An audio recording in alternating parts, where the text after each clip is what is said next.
Muito bom dia, amigos, companheiros de Ideal Espírita. Sejam todos bem-vindos a mais um vídeo, a mais um bate-papo.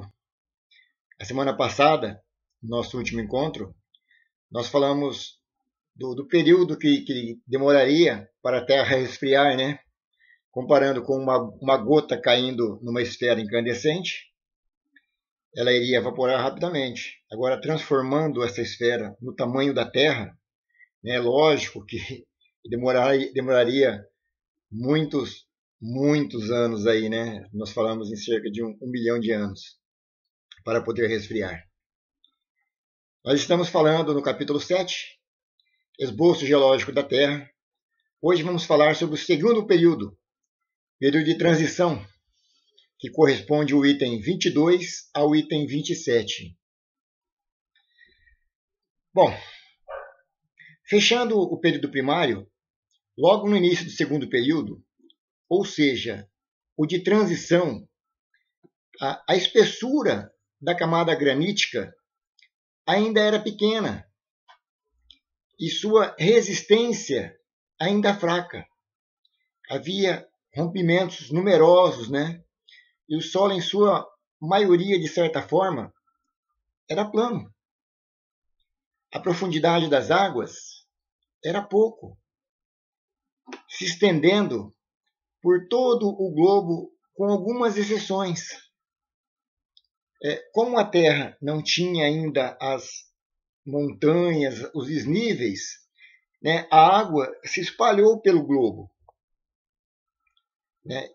Lógico, com o tamanho do globo, a quantidade de água era pequena, né? pela vastidão da Terra e pela planície. E as suas profundezas foram se estendendo por todo o globo, com algumas exceções. Alguns lugares já tinham alguns desníveis, e a maioria não, né? O ar, antes pesado com todos os elementos dispersos, agora era mais puro, já era possível enxergarmos o Sol, né? Lembra que no capítulos anteriores nós falamos que se houvesse um ser vivo não conseguiria enxergar o Sol, tal era a densidade do ar. Por essa época, o ar já começou a ficar mais puro. O ar, antes pesado com todos os elementos dispersos, agora ele estava mais rarefeito, mais tranquilo, mais puro. E levando aquela conta que fizemos no vídeo anterior, o esfriamento da Terra foi muito lento, que acabamos de falar agora, né? E o ar, gradativamente, se livrando dos últimos elementos pesados. E o último elemento a sair do ar, vamos dizer assim, né, foi o ácido carbônico. E com as constantes chuvas torrenciais, porque lembra que falamos, evaporava a quentura da Terra, evaporava, condensava e caía, evaporava, condensava e caía, né? Então esse processo foi se repetindo muitas vezes. E à medida que foi aumentando essa força, né, essas chuvas acabaram sendo torrenciais, a força das águas movimentava e acabava por movimentar matérias diversas.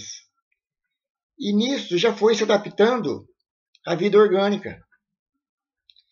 Só nessa época, com essa movimentação toda da água, levando elementos para todos os lados, ela começou a ficar propício à vida orgânica.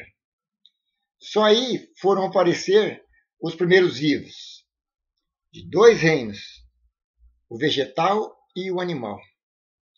E gradativamente aumentando o seu aparecimento à medida que o solo ia se adequando à vida. Com as constantes chuvas, os elementos misturando-se na Terra, a Terra ia ficar com condições aptas a vir a vegetação. E cada vez mais ia melhorando.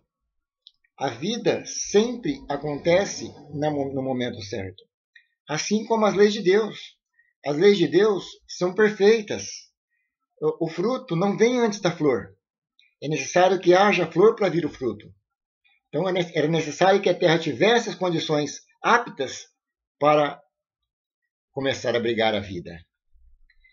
É lógico que, né, que naquele turbilhão de coisas, no começo era tudo meio que confuso, né?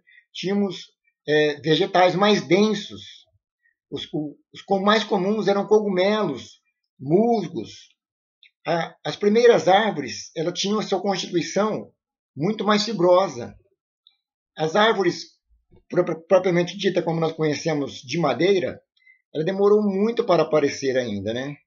Existiam os primeiros animais, mas, porém, todos aquáticos, todos marinhos, né? Então, não tínhamos animais ainda terrenos. Então, essa oscilação das águas só afetava a parte de cima. A parte de baixo dos animais não tinha problema, porque todos os animais marinhos, a água sobe, a água desce, eles vão se adaptando à situação. Já os vegetais não, né? Os primeiros peixes, vamos dizer assim, né, os animais marinhos, foram os crustáceos, né, a aparecerem.